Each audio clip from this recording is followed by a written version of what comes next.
Mais ça a été, ce fut un réel plaisir de parler du Congo-Brazzaville pour ses 61 ans.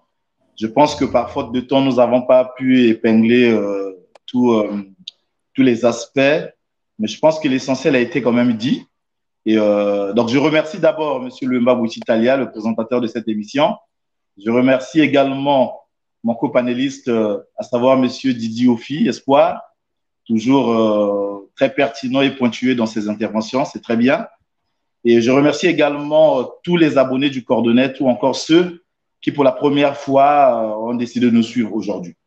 Ce que je voulais dire, c'est que l'homme politique congolais doit avoir un idéal républicain.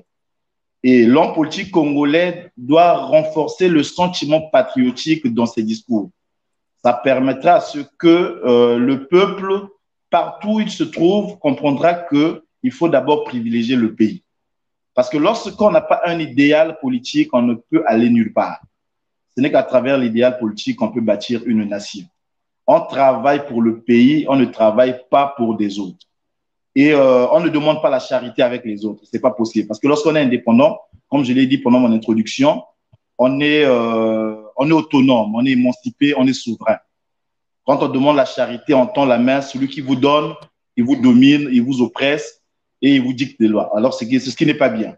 Donc, il faut travailler un peu dans ce sens-là, avoir des dirigeants compétents, honnêtes, qui comprendront que nous vivons pour le Congo et nous mourrons pour le Congo.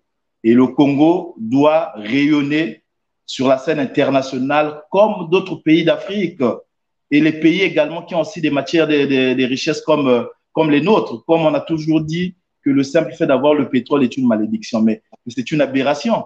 On a le Botswana aujourd'hui qui a le diamant. Le diamant botswanais est trié, transformé sur place. Le prix n'est pas fixé en Angleterre, le prix est fixé au Botswana, l'un des rares pays en Afrique qui n'a jamais connu des coups d'État depuis son indépendance.